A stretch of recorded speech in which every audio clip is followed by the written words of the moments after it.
Assalamu alaikum wa rahmatullah. Welcome back to episode 32 of the Deenspiration podcast show. As always, it's your brother Usman here. And today I'm joined by two very wonderful guests to teach us a bit more about health, fitness, and well-being in Ramadan to help us survive those long hours of fasting. That's coming up. Don't go anywhere.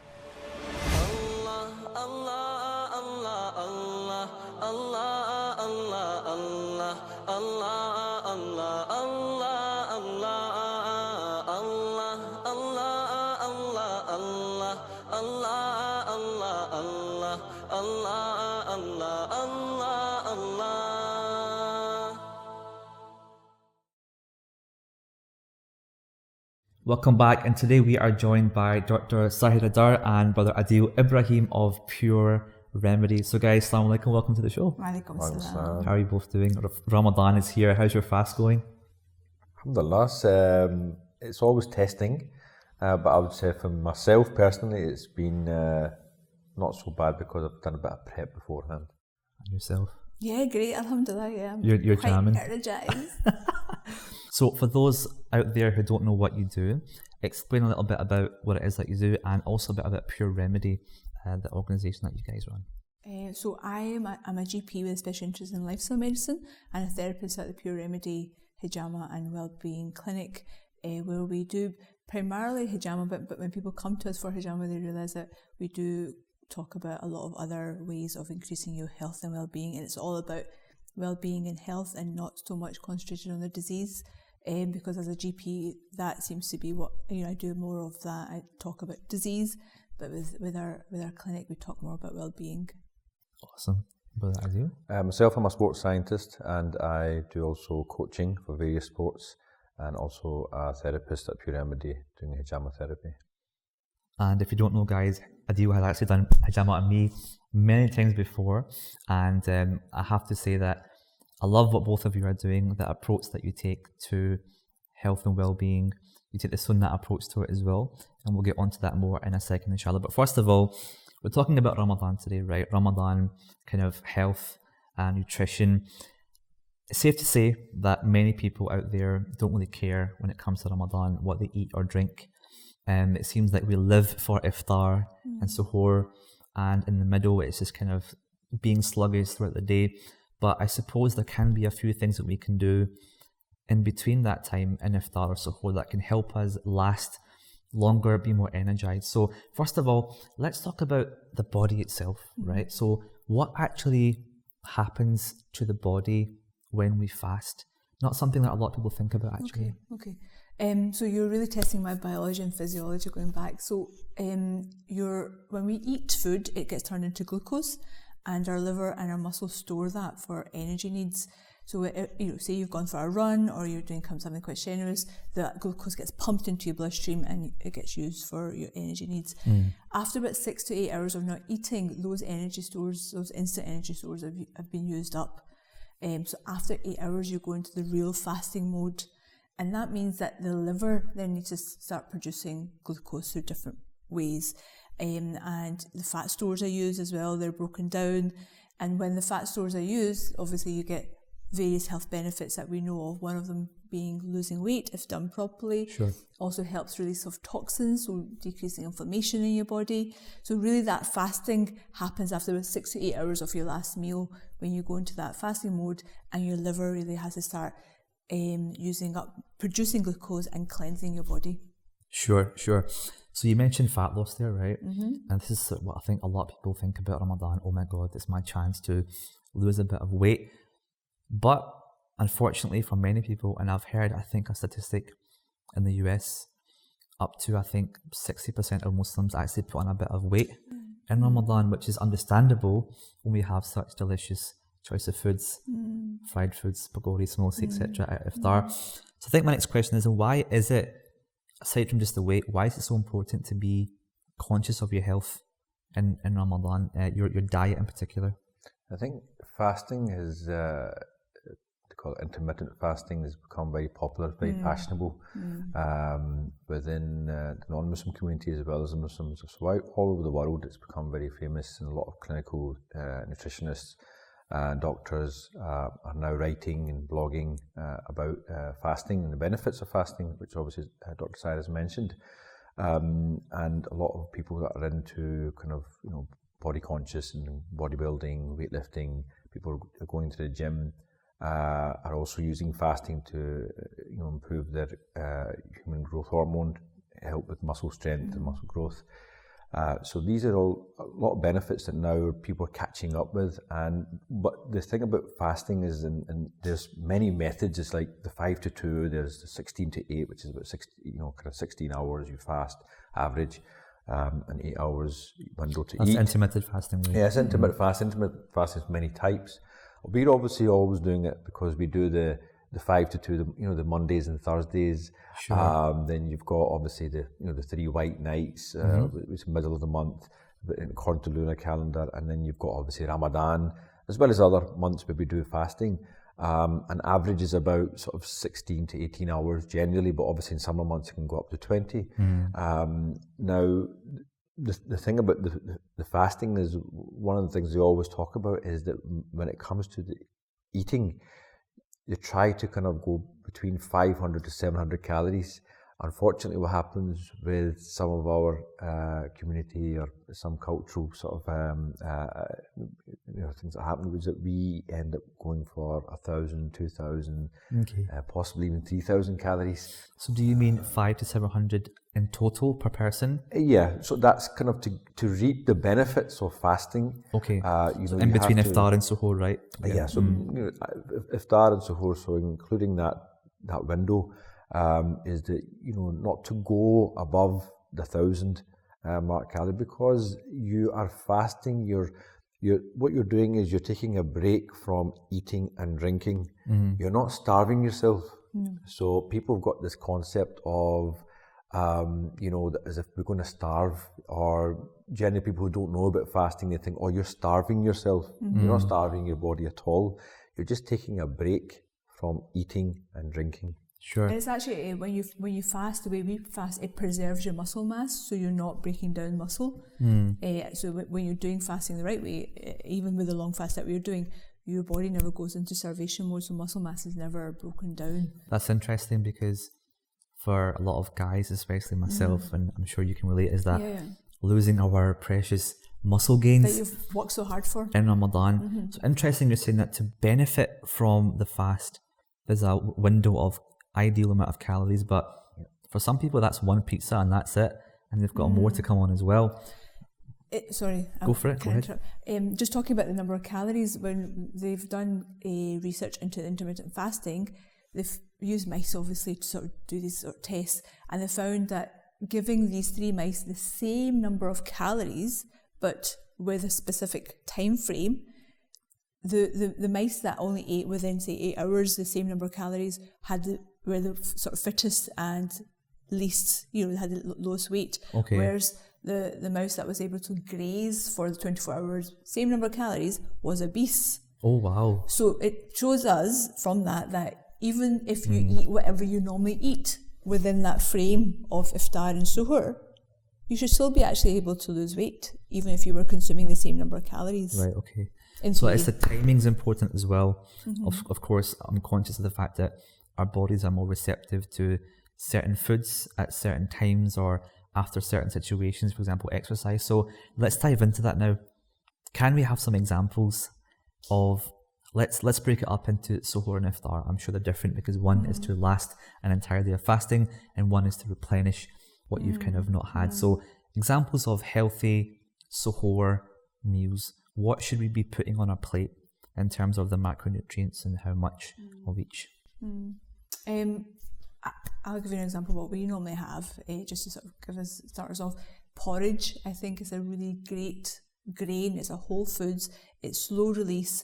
And that's really the key. It's about having complex carbohydrates in your suhoor that are going to last you over the 18 hours, whatever it is you're fasting. So make sure whatever you're eating in your suhoor has complex carbohydrates in it to sustain that energy. So things like porridge, wholemeal bread, these things should be kind of the staple. Protein, again, for the slow release energy, whether that's eggs, nuts, good fats. Cheese is really good. Again, these are things that will release energy slowly and make you feel fuller for longer. So a good balance would be, say, porridge with banana for the fibre and some nuts and seeds for more protein and more nutrients, and then scrambled egg with mushrooms and spinach in it. Again, very wholesome, gives you all the nutrients, gives you protein, your good fats and your complex carbohydrates. Adeel, any go-tos? So it's not easy to answer because every single person is different, and even the season has an effect. So, for example, we're right now in spring, so eating in season, depending on the weather, depending on yourself, depending also when you're fasting and what your activity is for that day. So somebody who's doing kind of labour intensive work, so what Dr. Sahira mentions, brilliant. Somebody who's kind of working in the office and not got much movement, so you have to adjust according to what who you are and what you're doing and the season that you're in. Because obviously, if it's in summertime and it's kind of now the weather's picking up, you want to make sure that the first thing you've got is fluids. So get as much fluid within your system. So one of the things that I love doing is getting room temperature water, not too cold, and just half a lemon squeezed in. So that gives you vitamin C and allows your body to cool down. And vitamin C is very important for your body, so this is a good way to get that in. So there's fluid, and then also getting slow releasing sugars like dates or figs, but not too obviously heavy, because again, so depending what are you going to do, are you going to, you have this sort of kind of method of crashing in as much, squeezing as much as we can those last minutes. You just want to spread that a little bit. Eggs is really good as well. We've got a good source of protein as well as fats. So whether it's an omelette, whether it's a boiled egg, depending on what you like and how you like to have your eggs. And also on top of that is making sure that you're looking at, listen to yourself. What does your body really need? If you're really thirsty, you get easily dehydrated, especially if you're a coffee drinker. So you want to make sure that you're kind of more looking at fluids. Or if you're somebody who can get easily, get a lot of headaches because of not ate at the right time, you're going to make sure that you've got your good sugars in. So it takes a bit of experimentation. Really. Yeah, you've got to know your body, and this is where again you've got to do the prep beforehand. You must do that prep beforehand and plan what you're going to have for that day. Don't just think I'll just ad hoc make something up, because one, it'll stress you out and you'll stress everybody else out around you. And too much time and effort. Yeah, way too much. You want to kind of plan and think, okay, for this week, what am I going to have? And for next week, what am I going to have? And have all these meals kind of prepped and ready. And this is becoming a fashionable thing where you've got these companies that now prep the food and meals for you. I think on that, the key message would be keep it simple. So prep, but keep it simple. And there's nothing wrong with having 2 staple suhoor meals that are your go-to, and you just repeat, one after the other. I have a couple of those, and it's like you said, if you wake up a bit late as well and didn't get time to prep, you want to have something you can put together in 5-10 minutes. Easy, it has to be easy. Has to be easy. So in general, of course, you said there's a bit of customization based on your energy expenditure for the day. Are there any kind of absolute no-nos that everyone should be avoiding in suhoor? Sorry, will I go first? You go. I did a workshop recently for some young people, and I asked them, well, what are you having for suhoor? And I wanted them to be honest, and one kid put their hand up and said, I have Nutella toast. And I said, that's fine. Upscale it. Keep it simple and upscale it. What could you do to make that better? So I think, it's all great for us to sit here and go, have your porridge with your nuts and your seeds. And some people may just not be used to that at all. And if we've already into Ramadan and that's not your thing, that's fine. What are you already eating? How can you make it better? Right. So that that Nutella toast, make sure it's wholemeal bread you've got. Right. Simple change. Number 2, put some bananas on it, put some seeds on it. Simple, just additions that can really upscale it. Make sure it gives you a bit more complex carbohydrates to keep you going. Sure. No fizzy drinks. No fizzy drinks. No fizzy drinks, no iron brew. It doesn't matter if it came in a movie and it's very famous, it's nothing to be proud of. Okay. You won't have that in for suhoor, definite. That's the one that you would avoid. So something as an alternative. So you tell somebody no, not to have this, and so what do I have? So we have some diluting juice, which doesn't have any aspartame or anything in it. So it's something that's organic. And obviously, like I said to you, lemon water or herbal teas. You know, if you can get, there's so many flavors out there. There's so many types of herbal teas out there. You're spoiled for choice. So you can't just turn around and say, well, I don't like green tea. There's many other teas that you can try and see what you like. Also, no red meat at that time because it takes, it can take up to, depending on the cut and how it's cooked, it can last in your body for even up to 2 to 3 days. Oh, wow. So that's going to cause a lot of problems like heartburn and all sorts of issues. So avoid heavy meats like red meat. Sure. Salty things as well, especially at suhoor. Because you want to hydrate.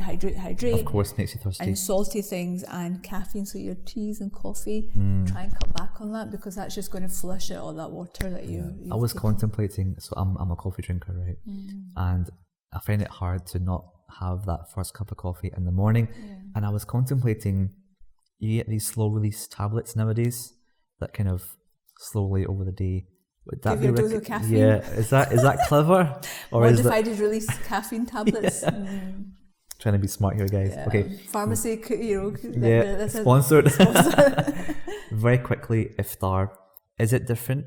How should it be different? What's the mindset we should have at iftar time? Can I just mention also one thing that's very key right now, is very important, because you're mentioning what not to have. Is it's very important how we also cook the food and how we have fluids, and that it's going all around the news about plastics. So try to avoid, if you can, cooking any sort of form of plastic or drinking from plastics as much as possible. It's something I think it's also now it's an initiative taking place down in England with mosques that is trying to get rid of. I've seen a lot of overuse of plastics. So environmental, but also for yourself, because these are microplastics. This is proven. It's not like some sort of hocus pocus or some theory. This is companies have actually done research, and the microplastics will go into your body and will cause all sorts of issues in regards to your immune system and everything else. So this is something to try and reduce or avoid if you can. In regards to iftar, I would say that we again have, I don't know if I can use Punjabi. I'll put a translation, so go ahead. We've got like a bookie type mentality, as if you're been starved, like a bukha. You're like as if you've never ate before. Sure. As if we've not ate for 5 days, and all of a sudden we go it's like a carnage. We annihilate. That's the mentality. It's very aggressive. So when you approach the food, and as an interesting one. Usman, is that if you look at the example of the Prophet ﷺ, this is my calculation, this is not 100% accurate.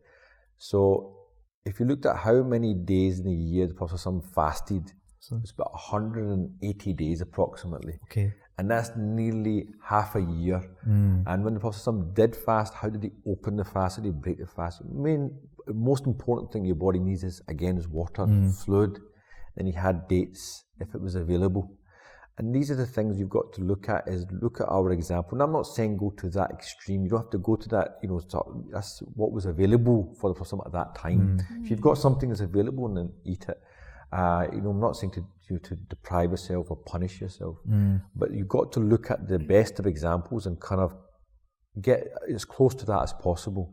So again, I would open with the fruits. Take it easy, and when it's really hot, maybe have watermelon.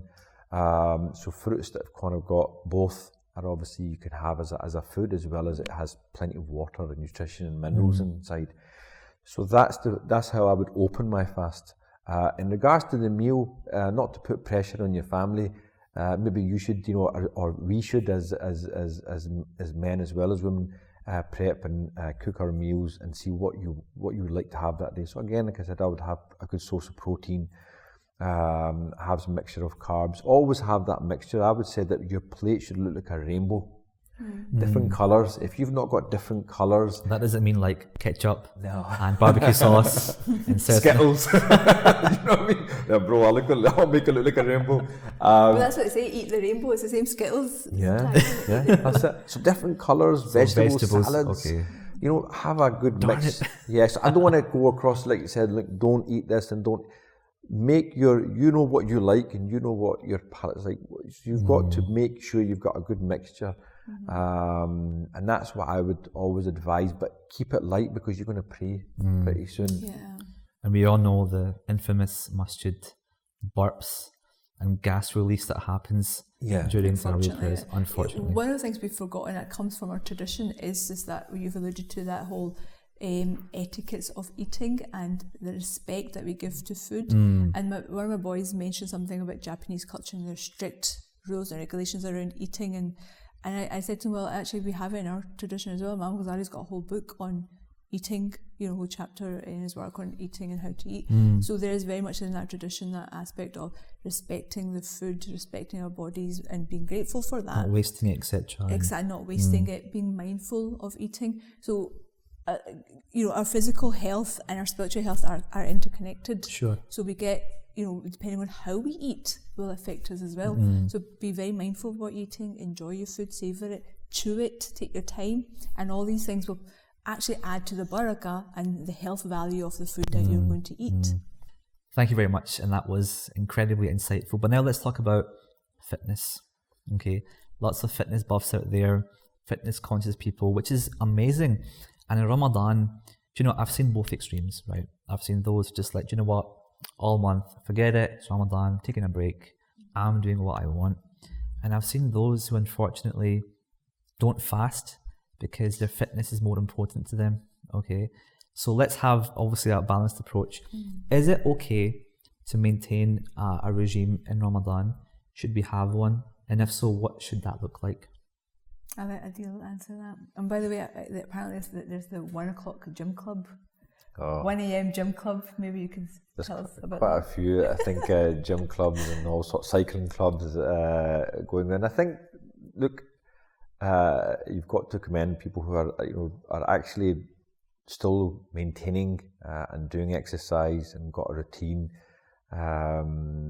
It's brilliant achievement. But again, you've got to look at priorities. That's what you're saying. What's the priority here? We've got Ramadan that comes once a year. You don't know if you're going to be alive till the next Ramadan. So you want to take full advantage of that time. It's a spiritual kind of blessing that we've got. It's the way to boost your spirituality. But also what you eat and your activity helps spirituality. There's no doubt about that. You don't want to be sitting about doing nothing. The worst thing you can do when you're fasting is just sitting and waiting. That's just you're going to annoy yourself. You're going to annoy everybody else around you. So having movement, I would come back to the basics, is making sure that you've got some movement in Ramadan is very important. So forget the word exercise. Movement is crucial for all ages, for everyone, young, old, male, female, doesn't matter. You should move during Ramadan. Now, especially after, for example, when you're just broken your fast for iftar time, you've just ate, go for a walk, a very quick walk. It doesn't have to be that long, could be even 5-10 minutes, whether it's round the block, obviously weather dependent.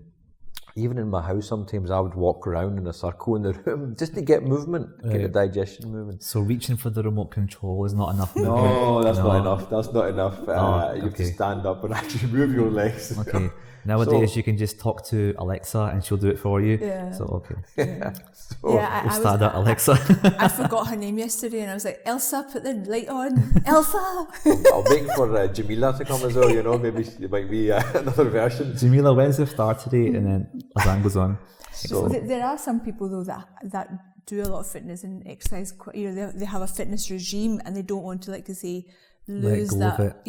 All this love the big muscle contours that they've developed, and because they know their body and they're used to high intensity exercise, they can still in a safe way, carry on. And if that you're part, one of those people, one of the few people, then that's absolutely fine. But just make sure you're getting your nutrients, you're getting your complex carbohydrates, you're getting your hydration, and don't put yourself at risk of getting ill. Right. But the general population will not be in that category. And then going back to what Adeel was saying, movement is so important, because it actually will help you with your energy levels. It'll help students that are studying. It'll help you with focus and concentration. For example, I was working the full day yesterday, and by 2:00 I had a headache. I knew I had to get out, and so I went for a walk. And I used it as an excuse to walk to the local mosque, walk to the mosque, pray, read about Quran, and I came back and I felt refreshed. So by 2:00 I could not handle another telephone consultation, but came back after 45 minutes and I was refreshed and ready to go for the rest of the day. So walking, getting fresh air is really important, and add that to your normal daily routine. Sure. And secondly, stretching as a form of exercise, we don't give it enough worth. Stretching, if you do yoga, great, carry on doing your yoga. Just be a bit more gentle with it, but just a daily stretching regime is really important. Get up, stretch, follow a YouTube video if you have to, get moving. I think if there's anything, I always talk about this for all the patients coming for hijama, and especially the younger ones who come in, and predominantly obviously I deal with the males, and Sahira touched upon about yoga. It's seen as like kind of feminine. Obviously it's changing now, but slowly and surely. But again, I said to him, look, if there's anything I can change going back if I was younger, is one, doing yoga, and two, is drinking herbal teas. That's two big changes I would make. So yoga is really important, and you can do that at any time pretty much of the day that you're awake. And yoga doesn't have to be a spiritual thing, right? I think there's a misconception there that it's not a religious. It doesn't have to be. In fact, we do that when we're doing our prayers. We're doing movements that are similar to that. That's what we're kind of doing. Now, the idea of yoga is doing the stretching coupled with breathing. It's the right kind of breathing, which really makes it more powerful. So it helps with your relaxation, toning, strength, digestion. That stiffness that you get. That stiffness, and that's what I said. It's about movement. Now, the other thing that's important is that the ones who are in a routine, and you're talking about kind of 1 o'clock gym club or whatever time it is. We had a group of young people that we were training, and we did it just before iftar time because they felt that was the best for them. Because obviously they're going to naturally get maybe a bit dehydrated because they're playing football and cricket.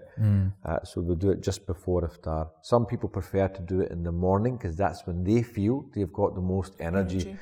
Some people do it after, obviously after they've broken iftar and about 2-3 hours later. And hopefully they've read their Isha and Tarawih, because that's that's the most important, is that you've got to be doing your prayers. That's the number one. That doesn't take precedence. So it doesn't matter what time you generally do, as long as your body, you know your body, and you've been in the routine before. Somebody who's not done exercise prior to Ramadan should not start Ramadan. That's for sure. But what they can do is walking, yoga. They could start that. It's not a problem. And in fact, there's studies that have been done. It's proven scientific research that on an empty stomach, if you walk for about 45 minutes, approximately to an hour, it helps cut into your fat stores and it helps your weight. So depending, what do you want to gain on top of the spirituality? If you want to have weight loss, what is it you want? Then you have to kind of adjust according to that and add those routines in. But walking is very important. I think we've got another thing as well, especially within the South Asian community, is another Punjabi word coming, is that Thanda bar is barish ho rahi hai, we can't go outside. And I was guilty of that as well. I'm not just saying as if I'm some superhero, I'm going out in all weathers, but it's something that you have to then adjust your clothing and go out and walk. It doesn't matter what the weather is, especially now it's picking up. It's not as bad as winter. So we should be having that movement. I cannot emphasize that enough. Excellent. Guys, thank you so much thus far. A quick break now, inshallah, but when we come back, we're talking more about Ramadan, in particular sleep routines and how that can help us with fasting, and also a fun rapid fire round of questions. Don't go anywhere. Time for a quick break now to cover the podcast review of the week. This week's review comes from Sister Hoda from the Netherlands, who says, amazing podcasts giving you a real iman boost in the Western world. We all tend to be so hard on ourselves, not doing things in the correct way, or maybe not doing enough worship, etc. These podcasts shows us the other side. I honestly love listening to them every moment of the day. May Allah reward you and all the speakers. Thank you, Sister Hoda. May Allah bless you too. Don't forget, you can subscribe to the podcast by typing in Deenspiration on your favourite podcast app and hitting that subscribe button. Don't forget to leave a 5-star review, which inshallah we will also shout out on this show and give you a mention. This really helps our podcast to grow and for this beneficial knowledge to reach more people. Now back to the show. Assalamu alaikum, welcome back. We are talking about health, fitness and Ramadan with Dr. Sahira and Brother Adeel Ibrahim. So guys, now let's talk about sleep, because sleeplessness is something which I think a lot of us experience in Ramadan, depending on which country you're in, depending on when you go to bed. Especially now that a lot of students have got exams in Ramadan and they're suffering. So what advice can you give with regards to that?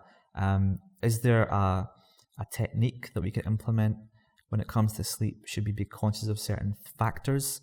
What can you advise on that, inshallah? Okay. There's so much research on sleep at the moment. It's a hot topic, and there seems to be more and more information around sleep coming out. But this, again, like anything like diet, let's keep it simple. It's about getting the right number of hours, and it's about getting the right quality of sleep, which is really important. So first of all, the right number of hours. In Ramadan, the only way to do that is if your sleep is broken in either 2 parts or short naps through the day. And actually there's some studies that show that biphasic pattern of sleep, or the polyphasic where we have lots of short naps, is much better for your health.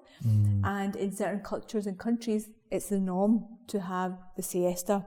In the afternoon, everyone goes to sleep. Sure. So that's a biphasic sleep pattern where you get up really early and then have a kind of longer nap in the afternoon. And in Ramadan, it works perfectly for us. So, before, from your fajr till you need to get up for work, maybe you get 5-6 hours and then come home, from school or uni or work, and then have, another couple of hours. Yeah, not even a wee nap. If you're getting 5 hours, maybe even 2 hours or 2.5 hours to try and get between 6 and 8 hours sleep. Sure. And that will really help focus you, give you concentration, boost your energy levels, make you feel refreshed for the evening, and your tarawih and all these things.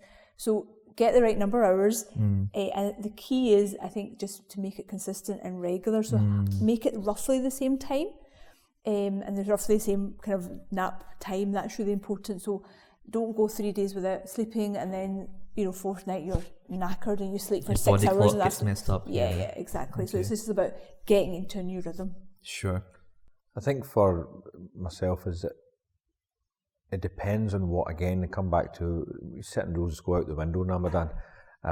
It depends on what you're doing, what's your job, your student, your father, your mother, what's going on with your children.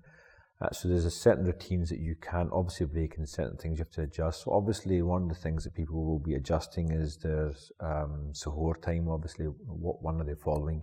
So you have to obviously make that decision before Ramadan and look at what's the best for you. And that will obviously help in regards to your sleep. Are you going for the 133, are you going for the 250, what one are you going for? So that helps, and again, planning and just making sure you're aware of that.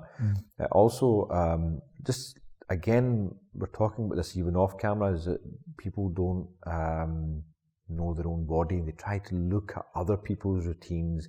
You've got social media, it's kind of all sorts of options out there.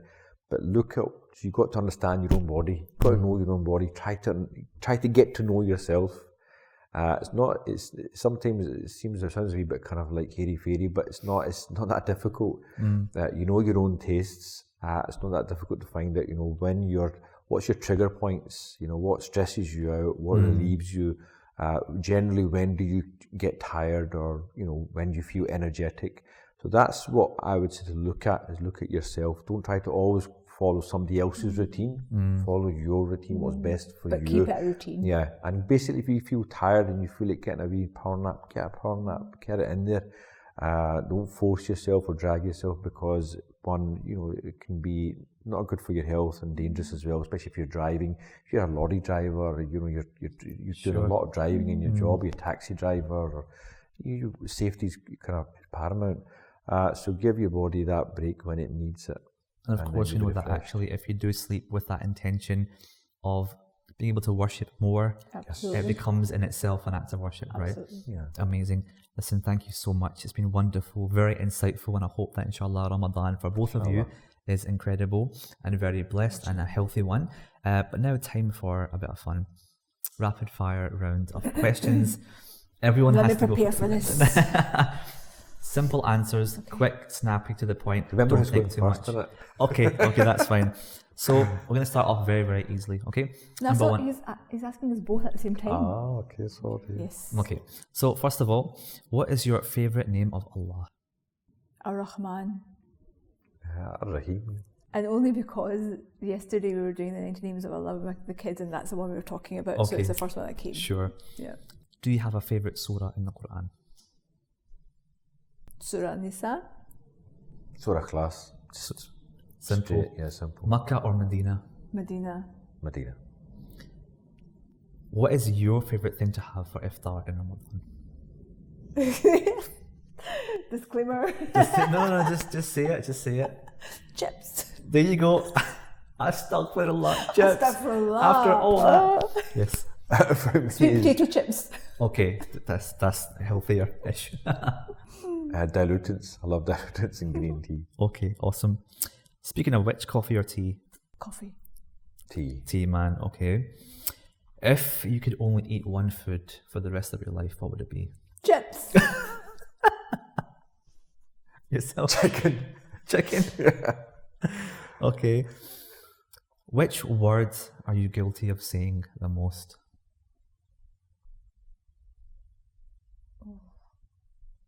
Hannah. Come here. Okay, for the kids. Okay. 2 words. Complete the sentence. The one thing that I can't live without is... Don't say chips. I was going to say my husband. Or Family. Do you have a hidden talent? I'm quite artistic. Sure. I'll Yourself? say that, yeah. I can. Is it so hidden you can't? No, I can sense what people are feeling and something's even before they do. Wow. Oh. That's a bit freaky, actually. Yeah, superhero. Hashtag Avengers. If you could be an animal for a day, what would it be? Cheetah. A cheetah. Okay, interesting. Whale. A whale. Okay, just lone. You can just get away just- and okay. you can come up for. Sure. Yeah, that's your thing, and it's laid back and just go Hidden, through life. hidden. A very important one here. Which would you rather? Be caught with your foot in the sink, or be caught with your phone going off in the masjid during prayer with an embarrassing ringtone? Foot in the sink. Foot in the sink, man. Yeah. Foot in the sink, yeah. Less pressure. Yeah, One yeah. person, 2 people maybe, not the whole congregation. Yeah, exactly. So- I've been there, done that. So, If somebody was to buy you the perfect Eid gift, what would it be? no money expense spared type of thing. Just whatever you'd like.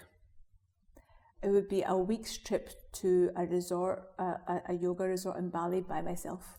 By yourself. Keep that in mind, husband. Yes. Holidays obviously number 1, but if it was more kind of, like say, not as called practical, honey. Honey. Yeah, Okay, I any love particular honey. type of honey? Cedar honey, acacia honey, all types of honey. Honey's my... Amazing. Okay, now let's get a bit more serious here. What is the best advice you've ever received?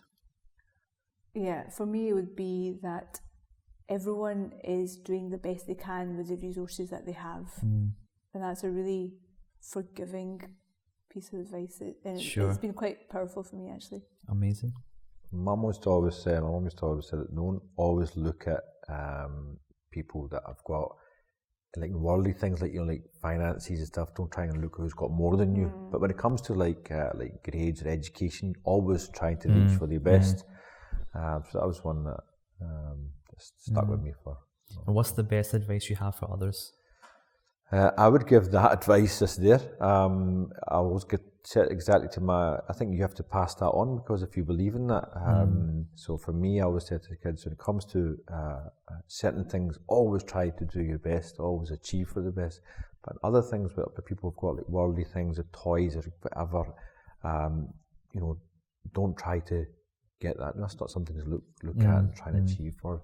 Be happy, content with what you've got. Yourself?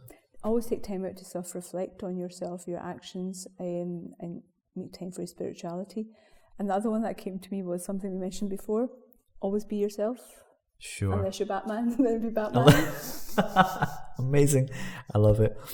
So what's the number one thing that you want to be remembered for?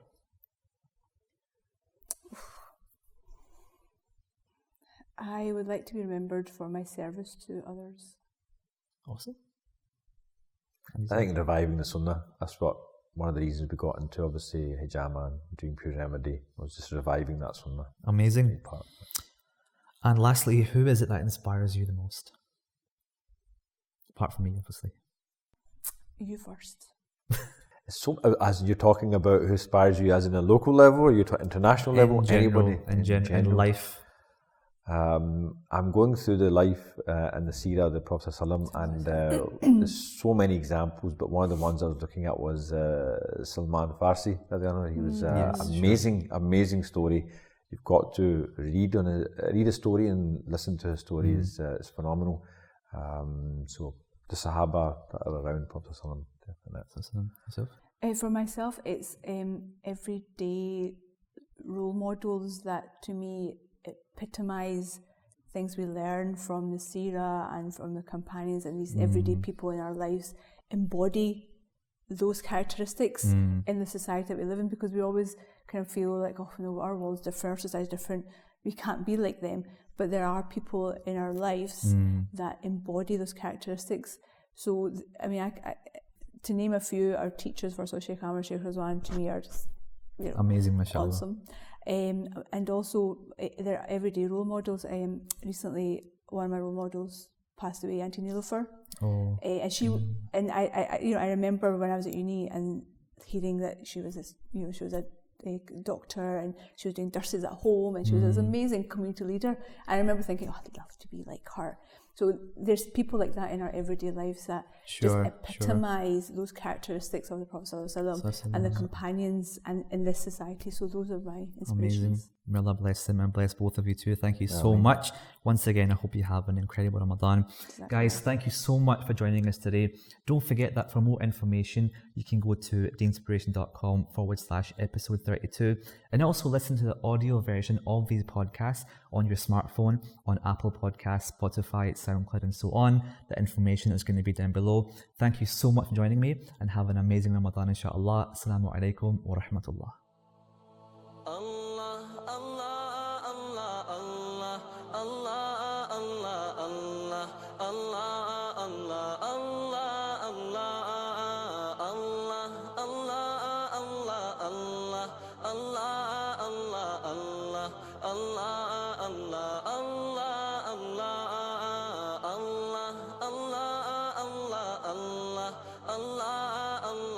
Don't forget to subscribe to our YouTube channel to be notified of all future videos. Woohoo! Yes! Awesome. Assalamu alaikum, welcome back. We're talking about health, fitness and well-being in Ramadan with Dr. Sahira and Brother Adeel, blah blah blah blah blah. Let's start again. Adeel, blah blah blah blah. Always happens once. So if we totally mess it up, then you could restart again, or what? Yeah, I mean, but anything funny, it's going in the end. Definitely. It's going in. Let's go in. Bloopers. Blooper. And if you want to subscribe, make sure you go on to the podcast thing. Last minute check. Good. Yeah, man, groovy. Fitness and well-being in Ramadan to help you survive those long fasts. That's coming up. Don't go anywhere. Intro theme music. Okay. I was saying something else. Yeah. And tune in and on his podcast. Right. And tune in the Deenspiration podcast. Don't forget to subscribe below. do it like that. Okay. So. Thank God. That's a wrap.